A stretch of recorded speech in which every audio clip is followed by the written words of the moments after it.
Good morning. We are here in Gaithersburg, Maryland. We're going to be doing a 11 by 16 pond, a little waterfall on the side.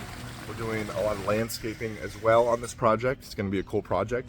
Let me show you some of the key viewpoints that we're looking to capture here. Come through the gate to this backyard. We're going to have the pond situated right here, right around where this playhouse is now. The guys are taking that down, and the pond is going to come in this area. So we're also looking to capture some great views up on this deck right here. Views from here, and also some key window views from here. This is actually the kitchen, so the goal is to have the nice waterfall view coming out from the kitchen that you'll be able to see from inside. Hey, it's Mike from Oasis Water Gardens. From backyard ponds to breathtaking waterfalls, I'll show you the art of bringing natural beauty right to your home. In some cases, we can just get the delivery truck to bring the boulders to the backyard. In this case, we're actually going to have to be moving them around with some of our ball carts. A boulder like this is probably between 800 and 1,000 pounds. So we're going to actually be strapping it up. We got some of our big ball carts right here. We'll then put them on the ball cart there. From there, we'll be able to roll it back through the gate and get it into the backyard where we need it for the pond. So since these boulders are way too big for us to be moving them by hand, we have to make sure before we drive the excavator around to the backyard to start digging, we have to take all those large boulders that we're not going to be able to move by hand, and we have to strap these up and roll them back. Then we can actually take the excavator, drive it around into the backyard where we need it. So you can see here we're busting down this playhouse.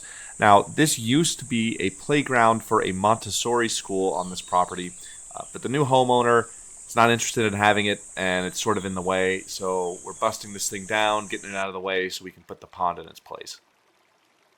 We got all our components here. Aquascape 1000 skimmer on the left, fake rock lid.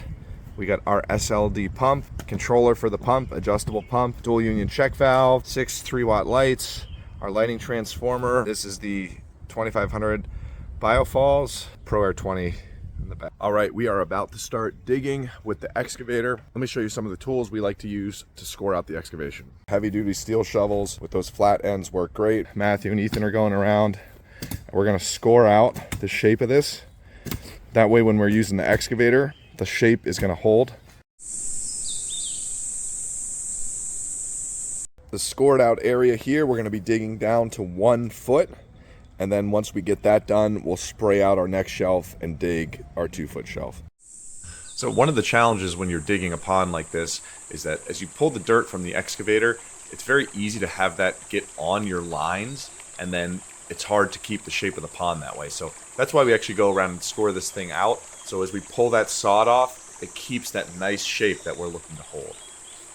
Here you can see we're actually taking that Biofalls 2500. We're getting this set up now. We've piled all the dirt back further than it's actually going to be so that we can get that plumbing line in and get that Biofalls in. And then later we're going to grade this whole thing out and make everything look nice. So right now you can see it's kind of like a bomb went off. There's a ton of dirt around this entire pond, but that will all get dealt with later with the grading.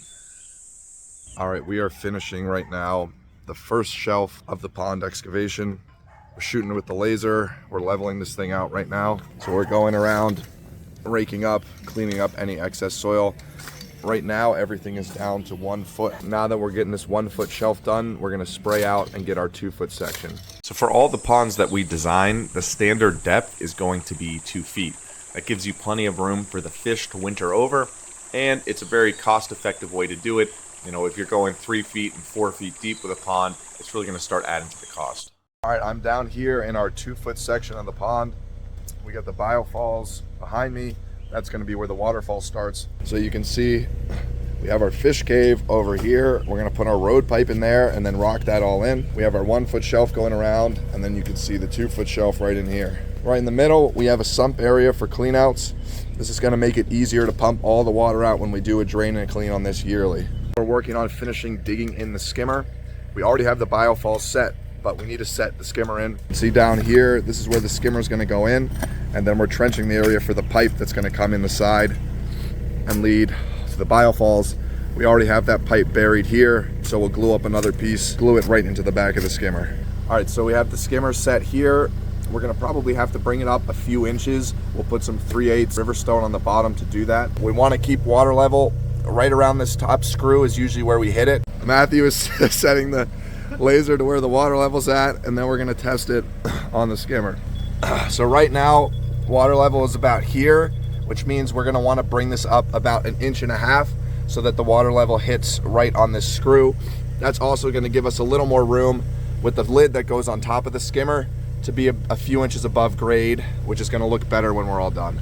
All right, we're looking at the back of the skimmer now. We got it all leveled out. We got it set to the proper water level. Here we have our 2-inch flex pipe that's gonna get glued right into here.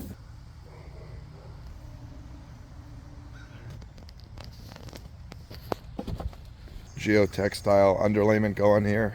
This is gonna go down first, and then we're gonna put our EPDM liner on top of it. So the geotextile is a really great way to protect the liner from roots and rocks that may be in the excavation or may be growing in over time. We also like to take that extra precaution, add a layer of that geotextile on top of our 45 mil EPDM liner, and that's going to protect it from any stones that we're putting into the pond and just make sure that this thing lasts a long, long time. It's also going to protect the liner from any direct sunlight. These liners are rated for 30 years in direct sun. So you're looking at quite a long lifespan when these liners are installed properly. Now what we're doing is going around. We like to take all of the 5 to 8 Delaware River stones and some of our smaller Pennsylvania River stones, put those around the edge of the pond, and then we can actually start building that wall inside of the pond. This is going to be that 2-foot deep section. We don't like to use any of our big, nice coping stones down here because they're kind of going to disappear underwater. So we're going to save all the really nice stuff for later when we're setting the coping stones of the pond. And working those 5 to 8 Delaware River stone into the bottom of the pond really adds a lot of different textures to this pond to give it that really naturalistic feel. All right, we are back here on Monday morning. We are actually setting some of our big coping stones now. And let me show you how we shoot with the laser to make sure that these are set just right in the pond. So we have our laser now set to the water level in the pond, and we're gonna check this boulder here. We have this nice large boulder. It's gonna be a nice seating boulder, and that beep is telling us that's where the water level is gonna hit on this rock. So on this particular one, we're looking about 4 inches above the water is where the top of this rock is gonna sit, and that's gonna give us a nice floating effect. Homeowner's gonna be able to come out here and take a seat on this actual boulder, put their feet in the water, which will be really nice. The next one we have here is our first waterfall stone, and we're actually gonna have a weir coming off right on this low edge on this boulder there. So Matthew's gonna shoot water level here. We got about 6 to 7 inches of drop of where that water is gonna come off there, and then we're gonna layer a couple more boulders behind it, and we'll probably get another 12 inches of drop coming out of our biofalls. So right now you can see we're actually setting the boulders for our waterfall first.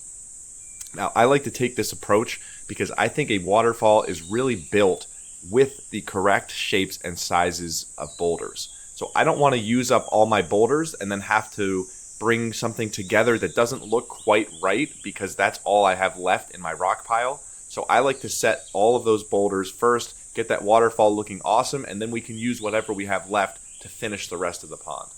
So you can see we take those big coping stones, put those all around, and then from there we fill in with some of that smaller stuff. Right, we are making some good progress, but we are running out of some rock. We're gonna go ahead and do the edge on the front of the pond, and then we're gonna get some rocks tomorrow morning and finish that off. Let me show you how we're doing some of the edging. All right, what are we doing, Matthew? Cut some of the excess off, and now we're just gonna fold it up and roll it in here between this rock and the dirt here. Probably backfill a little dirt here to hide it, but keep the edge high, so it'll be between them there. So as Matthew was saying, we're taking that liner edge, we're folding it against the back of the rocks and making sure that that's above water level.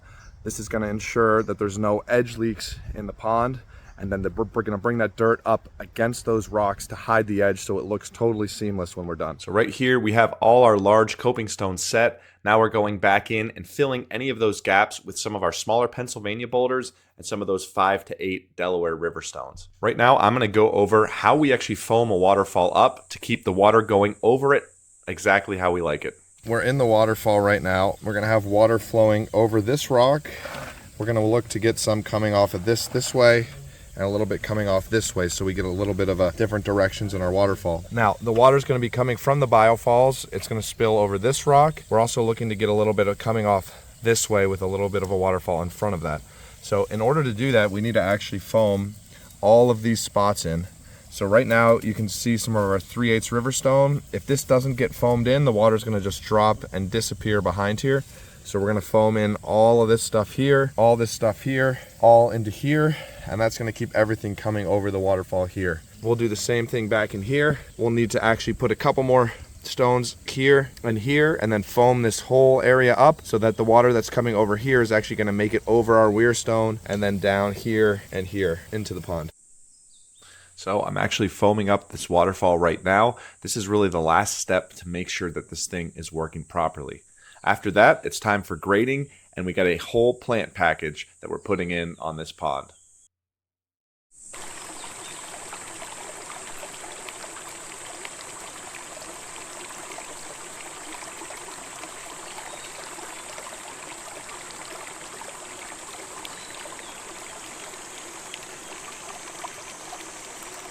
If you like this video, make sure to drop us a follow so you can follow along with some more of our awesome waterfall and pond builds.